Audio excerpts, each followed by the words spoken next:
Selamat malam. Kami akan melakukan wawancara untuk memenuhi tugas UAS mata kuliah pengembangan peserta didik bersama narasumber yang merupakan individu yang memasuki masa dewasa. Baik, dengan saudari siapa? Selamat malam, terima kasih atas waktu dan kesempatan yang diberikan. Saya Novi, mahasiswa program studi pendidikan fisika angkatan 2021. Di sini saya menjadi narasumber untuk wawancara pada malam hari ini. Baik, terima kasih Kak Novi yang sudah bersedia untuk melakukan wawancara ini. Langsung saja ke pertanyaan nomor 1. Bagaimana pengalaman kakak dalam menyesuaikan diri dengan kehidupan kampus setelah lulus dari sekolah menengah? Apa tantangan terbesar yang kakak hadapi? Baik, terima kasih untuk pertanyaan yang diberikan. Kurang lebih pertanyaannya bagaimana pengalaman saya sendiri dalam menyesuaikan diri saya pada kehidupan kampus setelah selesai dari sekolah menengah, kemudian tantangan apa saja yang saya hadapi. Baik, untuk saya sendiri dan saya yakin teman-teman mahasiswa yang lain pun akan menghadapi tantangan-tantangan yang sama seperti yang saya hadapi saat ini.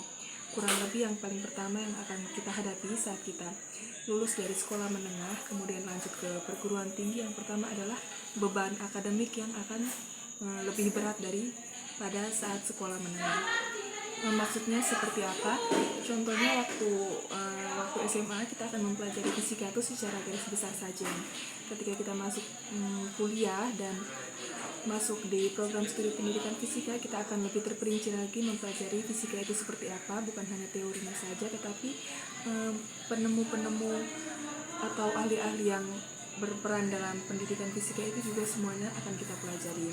Kemudian bagaimana cara kita untuk memanajemen waktu. Saat kita masuk ke dunia perkuliahan, kita akan dengan sendirinya akan memanajemen waktu kita, mengatur waktu untuk belajar, kemudian waktu untuk bekerja.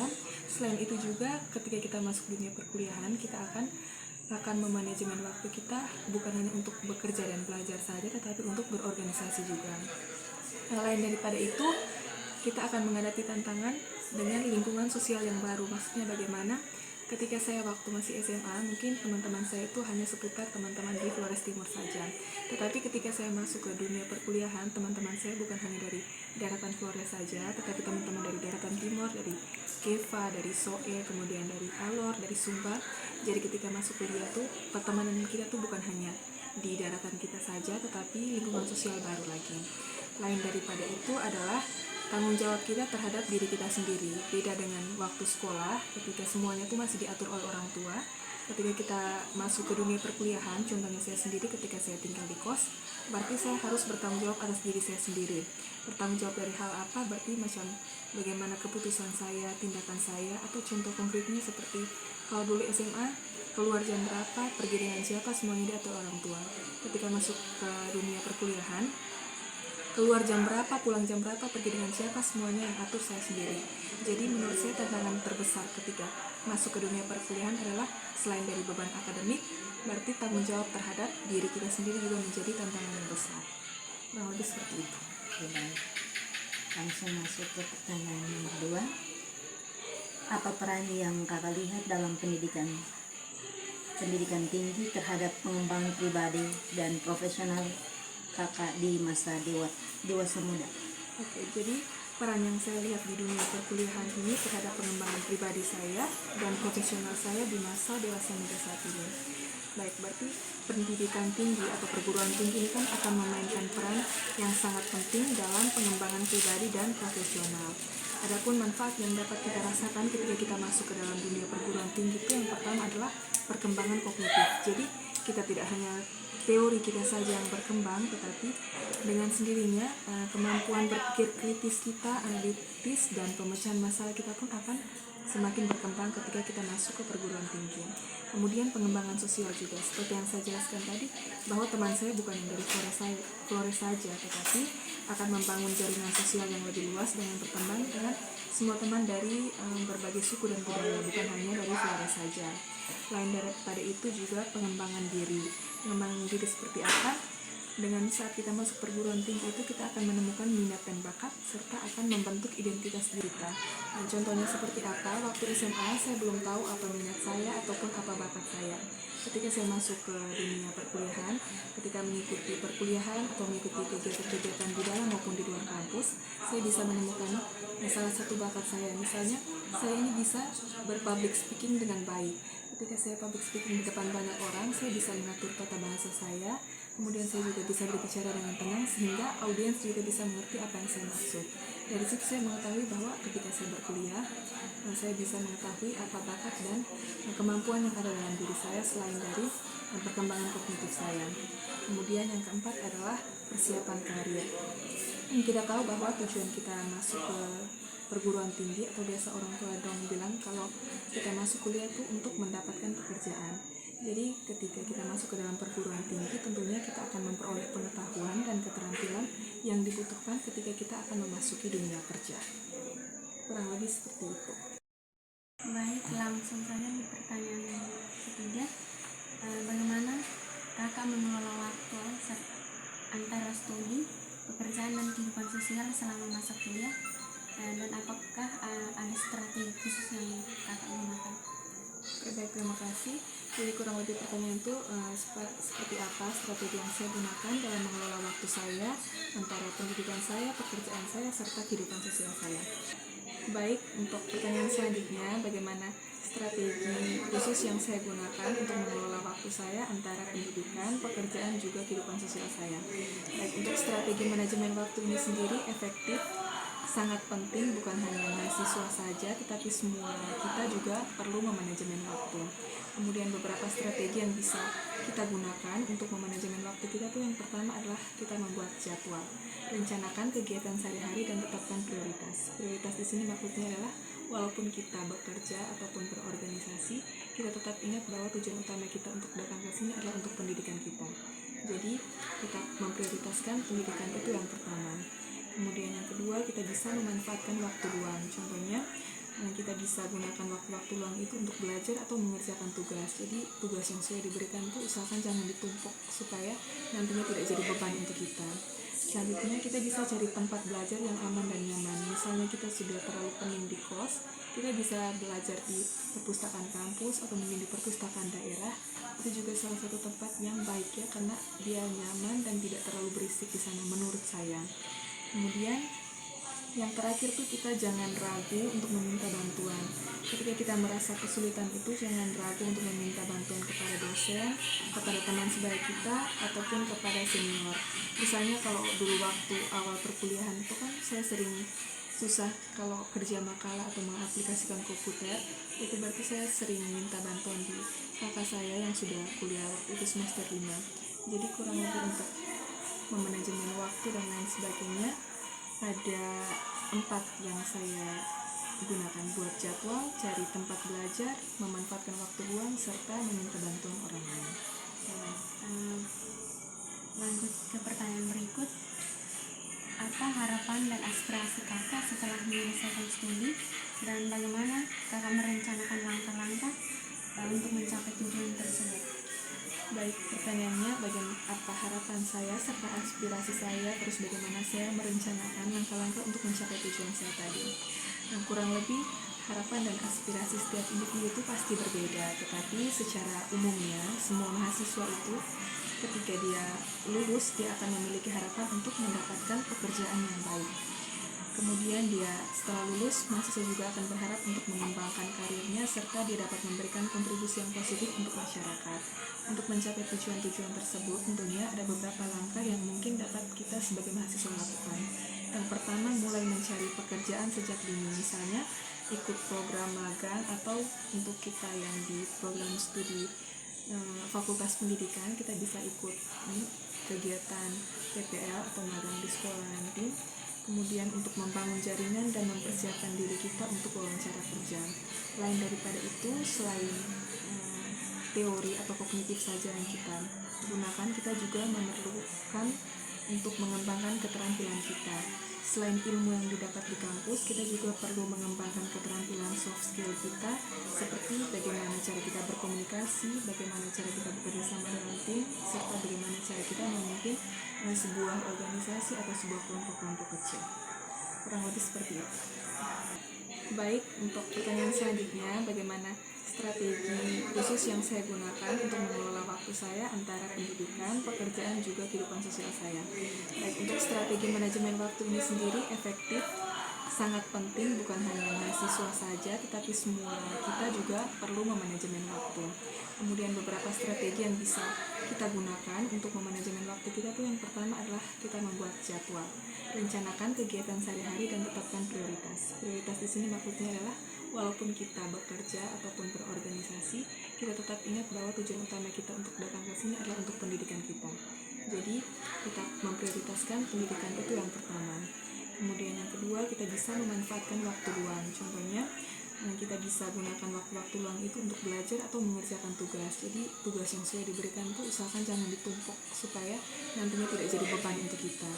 Selanjutnya, kita bisa cari tempat belajar yang aman dan nyaman. Misalnya kita sudah terlalu pening di kos, kita bisa belajar di perpustakaan kampus atau mungkin di perpustakaan daerah. Itu juga salah satu tempat yang baik ya, karena dia nyaman dan tidak terlalu berisik di sana menurut saya. Kemudian yang terakhir tuh, kita jangan ragu untuk meminta bantuan. Ketika kita merasa kesulitan itu, jangan ragu untuk meminta bantuan kepada dosen, kepada teman sebaya kita, ataupun kepada senior. Misalnya kalau dulu waktu awal perkuliahan itu kan saya sering susah kalau kerja makalah atau mengaplikasikan komputer, itu berarti saya sering minta bantuan di kakak saya yang sudah kuliah waktu itu semester 5. Jadi kurang lebih untuk memanajemen waktu dan lain sebagainya ada 4 yang saya gunakan: buat jadwal, cari tempat belajar, memanfaatkan waktu luang, serta meminta bantuan orang lain. Lanjut ke pertanyaan berikut.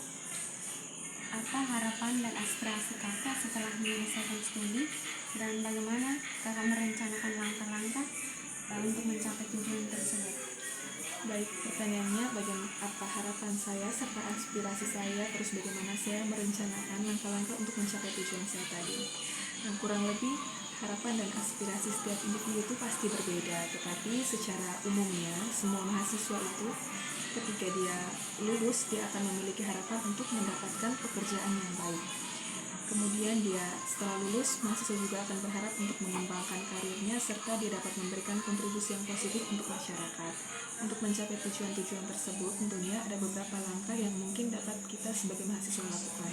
Yang pertama, mulai mencari pekerjaan sejak dini, misalnya ikut program magang, atau untuk kita yang di program studi fakultas pendidikan, kita bisa ikut kegiatan PPL atau magang di sekolah nanti. Kemudian untuk membangun jaringan dan mempersiapkan diri kita untuk wawancara kerja.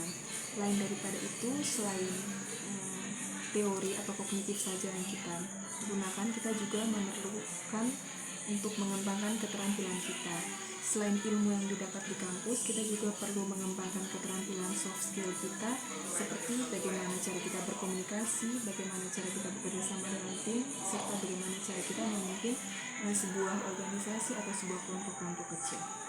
Kurang lebih seperti itu. Baik, pertanyaan yang kelima, bagaimana pengalaman kakak saat mengalami perubahan dari masa remaja ke masa kedewasaan?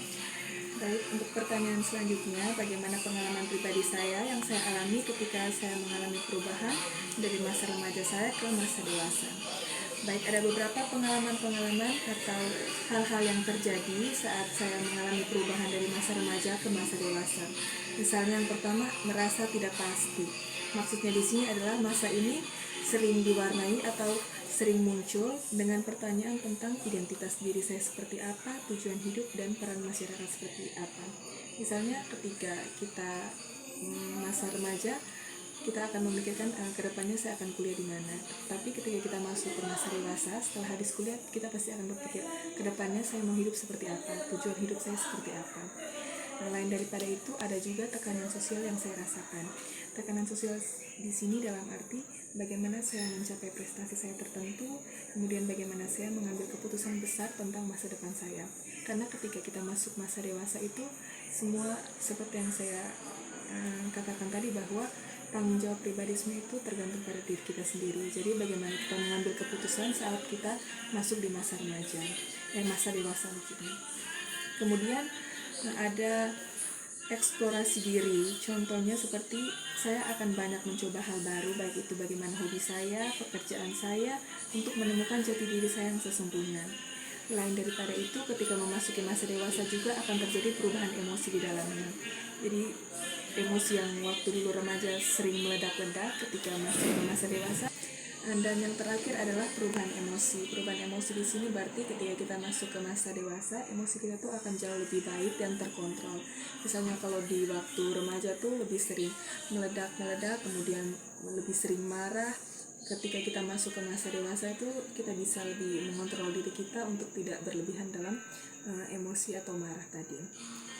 Seperti itu. Baik kakak, terima kasih atas jawabannya. Selanjutnya untuk pertanyaan terakhir itu, dalam pandangan kakak apa saja keterampilan atau nilai-nilai penting yang perlu dimiliki oleh mahasiswa untuk sukses di dunia kerja setelah lulus? Baik, terima kasih untuk pertanyaannya. Bagaimana pandangan saya tentang keterampilan atau nilai-nilai apa saja yang perlu dimiliki oleh seorang mahasiswa untuk sukses di dunia kerja setelah mereka lulus? Baik, seperti yang saya katakan sebelumnya, selain dari pengetahuan akademik, ada beberapa keterampilan dan nilai-nilai penting yang dibutuhkan oleh seorang mahasiswa untuk sukses di dunia kerja. Antara lain yang pertama adalah keterampilan komunikasinya. Jadi kemampuan untuk menyampaikan ide dengan jelas dan efektif, baik secara lisan maupun tulisan, ini sangat diperlukan dalam dunia pekerjaan. Lain daripada itu, kita juga memerlukan keterampilan kerjasama. Kemampuan kita untuk bekerja sama dengan orang lain dalam tim itu juga sangat dibutuhkan saat kita masuk ke dalam dunia kerja. Lain daripada itu, kemampuan untuk memecahkan masalah. Ketika kita mampu untuk menganalisis sebuah masalah dan menemukan solusi yang kreatif, kita sudah mampu masuk dalam dunia kerja kita. Dan yang terakhir itu ada kemampuan beradaptasi. Berarti kita mampu untuk menyesuaikan diri kita dengan perubahan lingkungan yang baru. Juga yang terakhir adalah etika kerja yang kuat. Maksudnya adalah di sini selain dari komunikasi, kerjasama, memecahkan masalah dan beradaptasi, kita juga memerlukan etika kerja seperti kejujuran, tanggung jawab, serta disiplin. Kurang lebih seperti itu jawabannya. Terima kasih kakak atas jawabannya. Baik kakak, saya mewakili Suster dan Reli mengucapkan terima kasih banyak kepada kakak yang sudah meluangkan waktu kepada kami untuk melakukan wawancara. Selamat malam.